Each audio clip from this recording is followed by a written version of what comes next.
I'm Star Parker, founder and president of CURE, the Center for Urban Renewal and Education. We're a policy institute here in Washington, D.C. that promotes market-based solutions to fight poverty. We were convening on this interesting and providential day with some of our CURE clergy.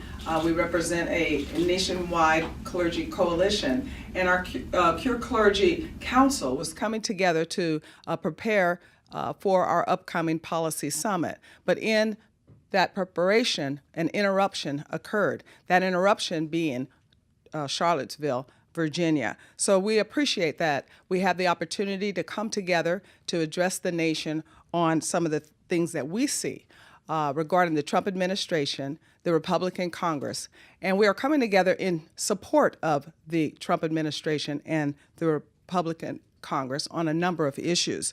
On Charlottesville, Virginia, there's much news regarding David Duke coming from outside of the closet that he was sent into after the civil rights movement and taking cues that he thinks, because he voted for President Trump, that it is time to revisit the Confederacy.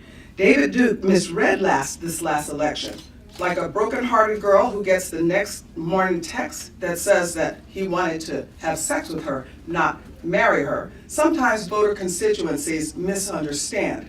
When Trump said he wanted to take the country back, he did not say to the Confederacy. He said to our founding principles. 2 million African Americans voted for Trump, and this Duke and his KKK ilk are an impediment to this new administration's ability to move forward to reverse the agenda of the left, the laws of liberalism. The Confederates lost the Civil Rights Act, they lost the Civil War, so they and the hard black left can go and fight in the internet as opposed to in the public square. We have many issues that we must address in the public square, and we're in support of much of what this agenda is coming out of the Trump administration. On health care reform, for instance, we support the efforts of the Republicans in Congress and in the White House to continue their efforts to address the challenges in America's health care system, including reforming Medicaid and defunding Planned Parenthood.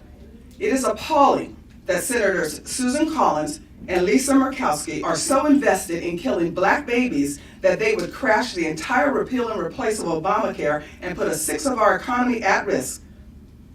Abortion must stop in America. America must stop subsidizing abortion. Abortion is not salvation. Abortion is a crime against humanity, so we should not be doing it. In addition to the moral and mental implications of abortion, the medical implications and complications of abortion, abortion feeds into the narrative of victimhood, as if women have no control over their sexual impulses. 5 years after Dr. King's death, Roe v. Wade became national law, with Planned Parenthood targeting poor women with messages of secularism, government safety nets, and abortion. The result, the number of black babies being aborted on average, 1,400 a day, 40,000 a month, 500,000 a year, to 20 million since Roe v. Wade. It is any wonder that our inner cities and our nation's hardest hit communities are drowning in moral madness. We must end abortion, and we must end it now. Another place of agreement with this administration and the Congress is on his Fix Our Inner Cities plan. Many of our pastors today will address that issue in particular and how we are encouraged that for once we have an administration here in Washington, D.C. that is going to look into the hard problems that are confronting these communities and attempt to fix them. We have had 50 years of government welfare, government schools, government health care, government wage laws, government, and the end result is that our families have collapsed and the communities are in ruin. So we are looking very forward to working very closely with this administration to encourage us to go find new solutions to fight poverty. On specific things that we would like to see the Congress address as they move forward, reforming and replacing Obamacare is Medicaid. We do like the idea that Medicaid will become a state issue so that the states can decide on how they are going to address their most impoverished communities and reform Medicaid. All three of our top entitlement programs, Social Security, Medicare, Medicaid, are underwater. We're talking hundreds of trillions of dollars in debt. All of these systems should be rethought and given back to the people. One of the things that we would like to see in Social Security reform is that money moves to an IRA, not to the IRS. Some of the other initiatives, the top three are: one, ending abortion subsidies. This is a crime against humanity, and they're wiping out an entire generation of black people as a result of this insistence that Margaret Sanger had it right to annihilate the black community. Number two, block grant to the states. The states are where we should be experimenting with pilot programs and creative ideas to move people from welfare dependency to economic independence. Number three, enough cannot be said about school choice. We must get either a case back up to the Supreme Court to overturn the 39 Blaine amendments that are stopping money from following children to the schools the parents want. We should be ashamed of ourselves as a nation that there are over 1 million children sitting on waiting lists to get into charter schools, while the teachers' associations in this country are blocking every effort of educational parental choice, every effort. So we must address education reform. We are pleased that the president appointed and placed Dr. Ben Carson at HUD, Secretary Betsy DeVos at Education, and Dr. Tom Price at HHS, so that we can see real reform in our urban core.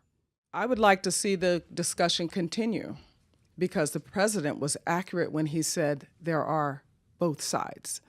I would like for us to finally address the alt-right and the alt-left, the instigators that continue this discussion that racism is so inherent in our society that they are going to look for it endlessly to then spark the tensions of the alt-right.